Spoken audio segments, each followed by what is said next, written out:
Doctor صاحب بہت شکریہ آپ اپنی بیٹھک میں تشریف لائے ہیں. ابھی بات ہو رہی تھی نئی نسل کی شاعری کے حوالے سے، تو میں آپ سے یہ پوچھنا چاہ رہا تھا کہ نئی نسل کی شاعری میں کوئی قضیہ ہے بھی یا نہیں، یا صرف ویسے سوشل میڈیا پہ ایک جو قافیہ پیمائی کی دوڑ لگی ہوئی ہے، یا ایک خبر منظوم خبر نامہ آپ سمجھ لیں کہ نئی شاعری میں نظر آتا ہے. شاعری آپ کی نظر میں کیا ہے یا کیا ہونی چاہیے، یا نئے موضوعات اس میں نئے شاعروں کے لیے کوئی آپ کی ذہن میں کوئی مشاورت ہو اس کو بہتر بنانے کے لیے یا اس کی تربیت کے لیے؟ ہاں، یہ بڑا اچھا اور بہت ضروری اور اہم سوال ہے.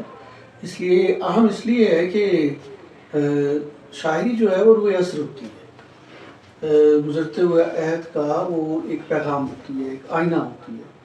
اور ادب یوں بھی ڈاکٹر مبارک علی نے اپنی کتاب میں بڑا خوبصورت ایک کوٹیشن انہوں نے لکھی، اقتباس ہے اس کا، کہ اگر آپ نے اصل تاریخ پڑھنی، تاریخ جو لکھی گئی ہے وہ تو حکمرانوں کی، بادشاہوں کی، جنگجوؤں کی تاریخیں لکھی جاتی ہیں. اگر آپ نے کسی خطے کی عوام کی تاریخ اور وہاں کی سماجیات کو سمجھنا ہے تو آپ وہاں کا ادب پڑھیں. اس حوالے سے دیکھا جائے تو شاعری جو ہے وہ سب سے زیادہ اظہار شاعری میں ہوتا ہے، سماج کا، سسٹم کا اور حالات کا، سیاسی سماجی تناظر اس کا ہوتا ہے، اور جو کچھ بھی وہاں بیت رہا ہوتا ہے اس کی ان کا بیانیہ ہوتا ہے. ہم کلاسیکی شاعری سے لے کر آج تک، ہم اگر ولی دکنی سے غزل کو دیکھنا شروع کریں، اس کو بابا آدم کہتے ہیں، پہلا غزل کا بندہ.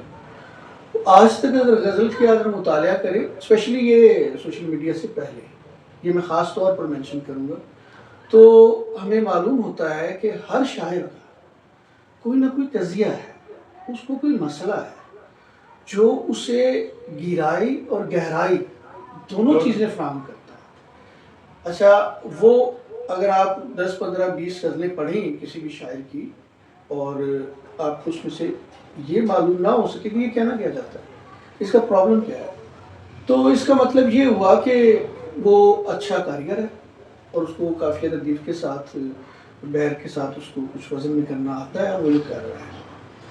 جہاں تک تعلق یہ نئی نسل کا ہے، یہاں مجھے نہیں لگتا کہ میں بے شمار شاعروں کو پڑھ چکا ہوں، سنتا بھی ہوں مختلف مشاعروں میں بھی، اور کتاب تو خیر بہت کم لوگوں کی آئی ہے، چاہے سوشل میڈیا پر ہی نہیں ہیں لوگ. تو یہ آپ کی بات بالکل درست ہے کہ منظوم خبر نامہ، یہ اچھا ڈیپتھ کیسے پیدا ہوتی ہے، یہ بہت ضروری بات ہے، اس کو سیکھنا. یک پرتی شاعری ہو رہی ہے، 2 3 پرتیں ہونی چاہیے، تہیں اس کی ہونی چاہیے شاعری کی، کہ پڑھنے والے کو، سننے والے کو ایک تو فوری جو ہوتا ہے اس کا اثر یا اس کی پیغام جو پہنچتا ہے، اس کے بعد اس کے تہ میں ایک چھپا ہوا پیغام ہوتا ہے، یہ شاعر کا اصل اس کا مسئلہ بیان جس میں ہوتا ہے. جی بالکل طے ہونی چاہیے. جی میں یک سطحی شاعری زیادہ سننے کو ملتی ہے، وہ بالکل جیسے بات ہو رہی تھی کہ منظوم خبر نامہ ہے، کہ وزن جانتے ہیں، اوزان جانتے ہیں، کام بھی جانتے ہیں، لیکن اس میں شاعری نہیں ہوتی. ہاں، اب بنیادی بات یہی ہے کہ شاعری کس کو کہا جائے. اچھا، ایک سادہ سی تعریف تو یہ ہے کہ صاف چھپتے بھی نہیں، سامنے آتے بھی نہیں، یعنی اس کو ہم نے ملفوف کر کے، صرف ابہام کا نام بھی شاعری نہیں ہے. نہیں، وہ تو سہیلی بوجھ پہلی، وہ بھی شاعری تو نہیں ہے نا. شاعری تو کوئی درمیانی کیفیت ہے، جیسے آپ نے تہذاری بات کی بات کی، استعارہ، تشبیہ، علامت اور امیجری، اور اسی کے ساتھ اور اس کی پیشکش، اس کے ساتھ. اچھا، میں جو بنیادی طور پہ ایک بات فکر کی طرف کرنا چاہ رہا تھا کہ فکری ڈیپتھ کیوں نہیں ہے، وہ میں یہ چاہ رہا تھا کہ ہمارے پیچھے سے دیکھتے سے چلے آئے، اگر شاعری کو اردو ادب کا خاص طور پر مطالعہ کریں تو سر سید تحریک تھی، مقصدیت ان کے سامنے تھی، ہمیں سمجھ آ رہا تھا یہ سارا لٹریچر کس تھی. رومان بھی آئے، سمجھ آ رہا تھا کہ یہ ذات کی اور انسان کی محبت کی اور رومان کی بات کر رہے ہیں جو ماضی پرستی پر بھی ہے اور ایک خاص یوٹوپیا پر بھی ہے. ایک قضیہ سمجھ آ رہا تھا، ان کا بھی آ جاتا تھا. ترکیب سند آ گئی، ترکیب سندوں کا بھی مسئلہ سمجھ آ رہا تھا کہ یہ نچلی طبقات کی نمائندگی کر رہے ہیں، ان کی بات کر رہے ہیں. ہلکا باب ذوق آ گیا، ہلکا باب ذوق کا فرد اور اس کی نفسیات، اس کی گہرائی، اس کی ڈیپتھ بھی سمجھ آ رہی تھی، یہ ہو رہا ہے. اس کے ساتھ اسلامی ادب کی تحریک چلی، جماعت اسلامی نے چلائی، اس کی بھی چلو سمجھ آ رہی تھی. حسن عسکری نے پاکستانی ادب کی تحریک چلی، اس کی سمجھ آ رہی تھی، ثقافت کے ساتھ، ارضیت کے ساتھ. پھر آگے آتے ہیں تو وزیر آغا، وزیر ارضی و سماوی، جو ارضی تحریک اس نے بنائی، ارضی و ثقافتی تحریک، سوری. اور اس کے بعد پھر امتزاجی تنقید کا انہوں نے خیر ایک بات کی، وہ تنقید کا معاملہ ہے، لیکن یہ اسپیشلی میں پرٹیکولر تقلید کے حوالے سے بات کروں گا. تو سمجھ آ رہا تھا آپ تک، ہم تک آتے آتے یہ 90 کی دہائی تک اسپیشلی ہمیں ہر شاعر وہ کسی نہ کسی فکری تناظر کے اندر بندھا ہوا نظر آتا ہے، اور خواہ وہ ذات کا حوالہ ہے یا وہ سماج کا حوالہ ہے۔ ذات ایک بہت بڑی فیکلٹی ہے اور اس کے اندر بے شمار تہیں ہیں، اور انہی تہوں کے ساتھ جب وہ شعر کہہ رہا ہوتا تھا اور وہ یہ التزام رکھتا تھا کہ میں نے اس کو کرافٹ ایسے کرنا ہے کہ بات میری کنوے بھی ہو جائے، فوری تاثر بھی دے، اور اس کی معنویت جو تہداری جس کو آپ کہہ رہے ہیں وہ بھی قائم رہے۔ اصل میں منشائے مصنف بعض اوقات کچھ اور ہوتا ہے اور قاری اساس تنقید کچھ اور نکل آتی ہے اس میں سے۔ بعض اوقات تو ہم نے ایسا دیکھا کہ کچھ شاعر نے ایک شعر کسی اور تناظر میں کہا، اس سے اگر پوچھا تو بھئی یہ کیا تھا، شاید کوئی پابند نہیں ہوتا کہ وہ ضرور تفہیم کرے اپنی شاعری کی، تو ایسے دوستانہ انداز غلط کر دیتا ہے، اس کا معیار اور مقام نیچے لے جاتا ہے جو اس کے ذہن میں تھا۔ تو لیکن جب اس کو وہ لوگ جو مختلف علوم میں ماہر ہوتے ہیں وہ اس کی جب تفہیم کرتے ہیں تو اس کی تفہیم میں پھر وہ بلاغت پیدا کر دیتے ہیں، اور یہ تبھی بھی ہو سکتا ہے ممکن کہ فکری احساس ہو، قضیہ ہو۔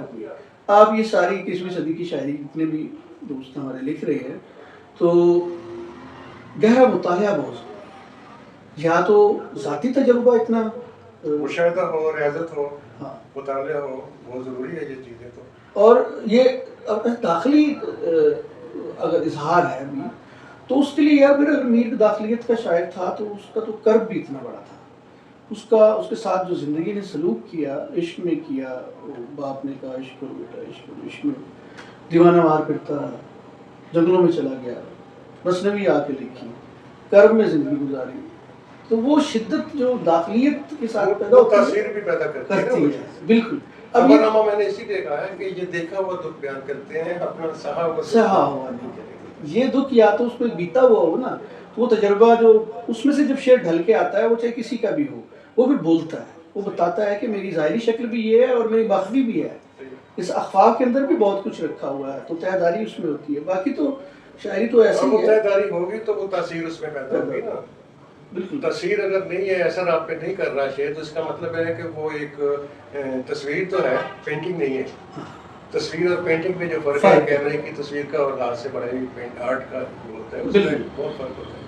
اچھا، وہ جذبہ خاص طور پر ہم کہتے ہیں اس بات کو کہ یار اس کے پیچھے جذبہ کار فرما رہی ہے۔ جذبہ ایک ایسا تحرک ہے جو کسی چیز کو ایلیویٹ ایسے کی طرف وہ پیدا کرتا ہے شاعری میں کہ وہ کہیں سے کہیں اٹھا کے بات کو لے جاتا ہے، اور دوسرا قاری بھی اس کے تجربے کے اندر وہ شامل ہو جاتا ہے۔ جیسے ہم کہتے ہیں نا کہ یار یہ تو جیسے میرے حالات ہیں، یہ میری بات کہہ دی ہے انہوں نے اور میرے دل کی بات ہے، جو دل سے بات نکلتی ہے تو دل پہ اثر کرتی ہے، تو اگر دل سے ہی نہ نکلے، اپنے دل کی بجائے دوسرے کی نکلے، دل سے نہ نکلے، تو بات تو یہ بھی اگلے روز بڑا ایک میں نے شزرا پڑھا فیس بک پہ، ایک نوٹ تھا ہمارے دوست شعیب کیانی کا، ان کا کہنا یہ تھا کہ آج کا نوجوان وہ بہت تیز ہے، بہت سمجھدار ہے، ذہین ہے، وہ میمز بناتا ہے، وہ مختلف جو ہے کلپس بناتا ہے، وہ 1 سیکنڈ کے اندر 2 سیکنڈ 4 سیکنڈ 5 سیکنڈ کے اندر جو بات چل رہی ہوتی ہے علامتی سطح پر اس کو فوراً سمجھ جاتا ہے، اس پر ریئیکٹ کرتا ہے۔ تو یہ جو ذہین نوجوان ہے یہ اب اس بھول بھلیوں والی شاعری کو ڈس اون کر چکا ہے، اب ان کی سطح پر آ کر شاعری کو ہونا چاہیے۔ یعنی یہ بھی کہہ سکتے ہیں نئے شاعر نے اپنے دکھ پر ہنسنا سیکھ لیا ہے، وہ اس کا جو دکھ ہے اسے وہ میم بنا کر مزاح میں تبدیل کر لیتا ہے، اس کا دکھ ہی وہ چونکہ سطحی ان کی طے ہوتی ہے بیانیے کی یا بیان کرنے کی یا پیشکش کی، اس میں طے نہیں ہوتی جس طرح پہلے بات ہو رہی تھی، تو وہ صرف وقتی طور پہ مسکرانا چاہتا ہے، ہنسنا چاہتا ہے، اس دکھ کا اس کی وہ تفہیم دوسرے تک، جو اس کا درد جو دوسرے دل تک منتقل ہونا چاہیے وہ منتقل نہیں کر پاتا۔ اصل بات تو یہ ہے کہ جب آپ کوئی بات کر رہے ہیں تو وہ سننے والے تک، آپ کے پڑھنے والے تک وہ بہو جس طرح منتقل کرنا چاہتے ہیں اس طرح منتقل ہو۔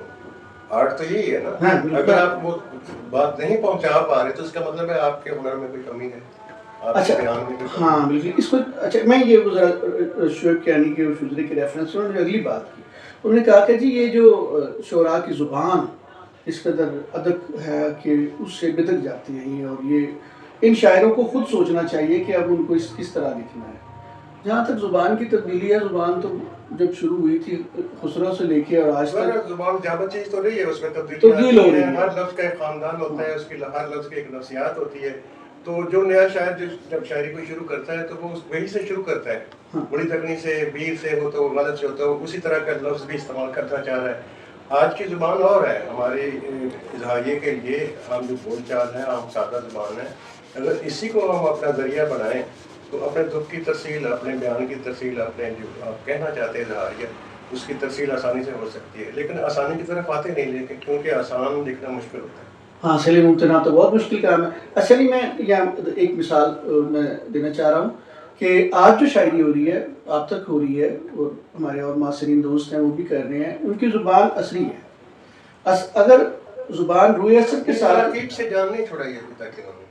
ہاں، فارسی عربی تراکیب، ہاں وہ کسی حد تک، لیکن وہ تمام نہیں ہے. یا غزل کے اندر کوئی ایک دو تراکیب آ جانا، یہ تو غزل کی ضرورت بھی ہوتی ہے ہماری بعض اوقات، اوزان کی اس کے اندر پابندی کی، اس کے اندر ضرورت پڑ جاتی ہے. لیکن خام کا بعض کا لگتا ہے کہ لفظ فنا کے گسیڑا گیا ہے اس میں لائن میں نا، وہ اوپرا لگتا ہے، اس کو اوپری سی چیز وہ لگتی نہیں ہے کہ یہ اس غزل کا یا اس مصرے کا نہیں. وہ معلوم ہو جاتا ہے کہ یہ 18ویں صدی کی زبان لکھی جا رہی ہے، 18ویں صدی کی اس میں شاعری کی جا رہی ہے، وہ تو پتہ چل جاتا ہے. اچھا، وہ متروک زبان جو ہے، وہ کلیشے زبان جس کو ہم کہتے ہیں، تو وہ تو کون ہی نہیں کرتا کوئی، اور اس کی طرف بات بھی نہیں کرتے. جو روئے اثر کے ساتھ زبان اگر مطابقت نہیں رکھتی تو وہ اچھی شاعری نہیں کرتی. ہم چلیں یہ بات کر لیتے ہیں کہ اچھی شاعری جس کو ہم آج کی کہہ رہے ہیں، اس کی زبان کیا ہے. تو آپ دیکھیے کہ ہمارے تھوڑا سا پیچھے چلے جائیں تو ایسے دیوار کیا گری میرے کچے مکان کی، لوگوں نے میرے سینے سے رستے بنا، اس میں کوئی ترکیب نہیں ہے، کوئی سادہ زبان. اب وہ ایک یاد ہے کہ دامن دل چھوڑتی نہیں، ایک پیڑ ہے کہ لپٹی ہوئی ہے شجر کے ساتھ. دیکھیے کیسی سہولت سے بات کر لی ہے انہوں نے. اب اسی طرح آپ تک آتے ہوئے آپ کے ہزاروں شعر ایسے ہیں کہ جو پوری کتاب ایسی ہے کہ جس کے اندر بہت روانی ہے، سلاست ہے، آسانی ہے. یہ تو مقدمہ شعر و شاعری میں بیان کر دیا تھا حال ہی میں، اس کے بعد تبدیل ہونا شروع. جہاں تک آپ کی یہ بات سوشل میڈیا کے اوپر میمز بنانے کی ہے، مذاق پیدا کرنے کی، اس کی جو بیک گراؤنڈ میں ایک دکھ ہے. اچھا، اکبر الہ آبادی جیسا طنز کرنے والا کوئی نہیں آج تک پیدا. اس کے قطعات اگر آپ نے سنے پڑھے ہوں گے. اچھا، وہ طنز بھی ہے اور مزاح بھی ہے. اس کا پڑھنے والا ظاہری سطح پر سمجھتا ہے کہ مزاح ہے، حالانکہ وہ مزاح نہیں ہے، وہ ایسا طنز ہے، وہ اس نوبادیاتی عہد اور اس پر قابض انگریزوں کے خلاف. اب وہ انہوں نے یہ پیمانہ رستہ کیوں اپنایا؟ اس کی وجہ تھی کہ وہ سرکاری ملازم تھے اور وہ چاہتے تھے میری نوکری بھی بحال لگی رہے، بچوں کی روزی روٹی چلتی رہے. اور یہ بھی وہ دکھ اور وہ کرب اور وہ اذیت، وہ نظریاتی ایک مزاحمت جو اندر موجود تھی، وہ اگر مزاح میں بھی بیان ہو رہی ہے تو اس کو سننے والا ایک حرص تو لیتا ہے اس کا، لیکن اس کو اس کی ڈیپتھ کا بھی پتہ ہے. ڈیپتھ کا پتہ ہے. یہی تو بات ہے کہ وہ پہلے مسکراتا ہے، ہنستا ہے، کہنکا لگاتا ہے، اس کے بعد اگر وہ اس پر غور کرتا ہے، اس کی تہہ میں تو آنسو بھی آتے ہیں، آنکھ میں نمی بھی تہہ. ہاں، نمی بھی آ جاتی ہے. اگر یہ میم کردار ادا کر رہا ہے تو ہم اپریشیٹ کرتے ہیں. اگر وہ میم جو ہے وہ چار فتح علی خان کی سطح پر اتر آیا ہے اور پوری سوسائٹی جو ہے ایسے ہی ہے نا، ٹرولنگ جس کو آج ان کی زبان میں ٹرولنگ، تو ٹرولنگ پہ اتر آیا. تو یہ تو خیر یہ اس جو ہمیں یہ کہتے ہیں ہم زی جنریشن ہے، جو ایکس جنریشن کی، تو ہم یہ زی جنریشن کے حوالے سے بہت سارے آرٹیکلس آ رہے ہیں. ایک آرٹیکل میں نے پڑھا تھا، اس کے اوپر ان کے نفسیاتی، سماجی دباؤ، پریشرز اور پھر اجتماع سے کٹ جانا. یعنی آپ دیکھیں 90s تک لوگ اجتماعی زندگی گزارتے تھے، یعنی اکٹھے بیٹھنا. اب گلیوں محلہ میں بھی لوگ کھڑے ہوتے تھے، بیٹھتے تھے، کھڑے ہوتے تھے، ان کے اوپر بیٹھ جاتے تھے. گاؤں میں بھی روایت تھی کہ کہیں نہ کہیں 4-5 چارپائیاں ڈال کے کسی درخت کے نیچے بیٹھے ہیں. شہروں میں، ٹاؤنز میں کوئی ایسے چائے خانے تھے جہاں پہ لوگ اکٹھے بیٹھتے تھے. وہ مکالمہ ختم ہو گیا، اجتماعیت ختم ہو گئی ہے. 4 بندے مل کے نہیں بیٹھتے، ایک موبائل میں آ گئے. ہاں، چوپال جو ہے، چوپال اس موبائل، اور موبائل میں دوسرا آپ کے سامنے بات نہیں کر رہا آپ سے، لیکن آپ اس پہ کچھ اپنا کچھ کیے جا رہے ہیں نا. دیوار کی طرف منہ ہے نا. دور بیٹھے ہوئے لوگ آپ کے قریب ہیں، قریب بیٹھے ہوئے آپ سے دور ہیں.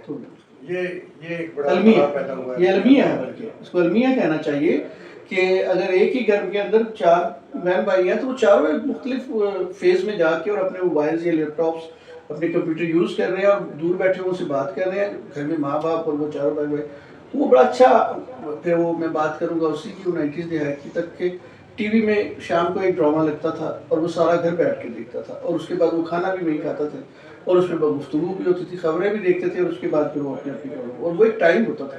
ہماری دوست وہ کہتے ہیں یہ پرائم ٹائم ہے، اس کو گھر کا پرائم ٹائم ہوتا ہے، وہ جو صحیح اکٹھے بیٹھ کے. تو آپ مجھے اس نے بڑی اچھی بات کی، کہتا ہے اگر آپ اپنے بچے کو اپنا پرائم ٹائم نہیں دیں گے، جب وہ بڑا ہوگا تو وہ اپنا پرائم ٹائم آپ کو نہیں دیں گے.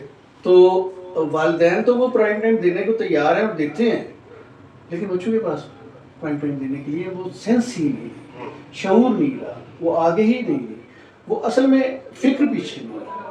فکر بڑی ہو ساتھ تو بندے کے اندر تڑپ ہوتی ہے، آگ ہوتی ہے، وہ ہڈیوں میں گھستی ہے، وہ آپ کو کچھ ایسا کرنے کہنے پہ اور دوسروں کو دیکھنے پہ، دوسروں کے ساتھ جڑ. یہ محبت کہتے ہیں، محبت ایک معاملہ ہے، ایک سنگل لیئر یہ بھی نہیں ہے.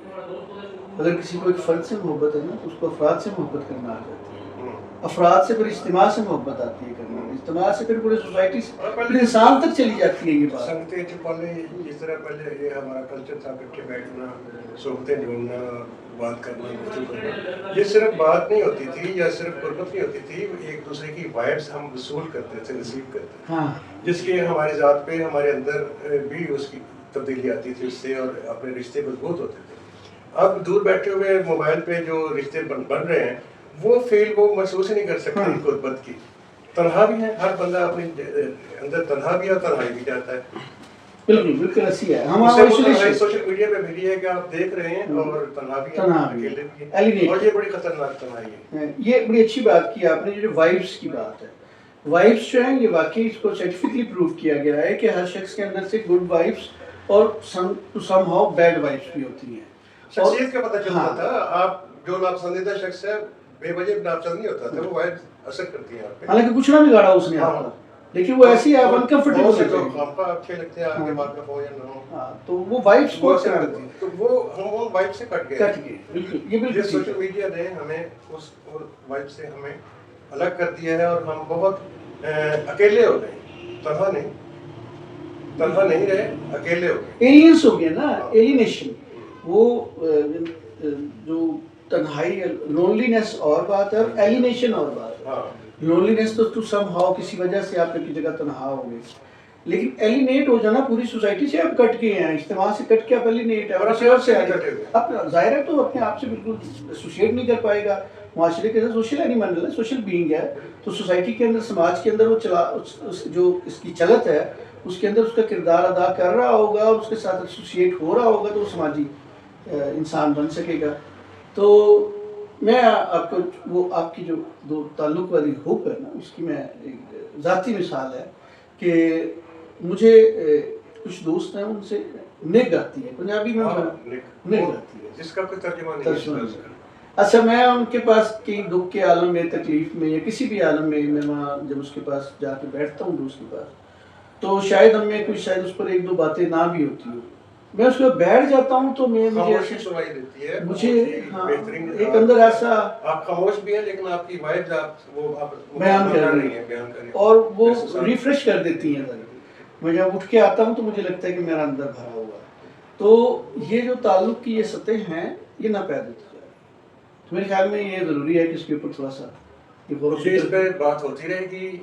دوستوں، اس پہ یہ بڑی اچھی گفتگو شروع ہوئی ہے، تو ہم جب بھی بیٹھک اسی لیے بنائیے اپنی بیٹھک، پھر جہاں پر دوست جب آتے ہیں تو اس طرح کی گفتگو مکالمہ ہو، ہم ایک دوسرے کو بیٹھک میں قریب ہو سکتے ہیں، جو ہوٹلوں میں اس طرح نہیں ہوتے. بالکل صحیح کہا. ملتے ہیں ایک بریک کے بعد. بہت شکریہ.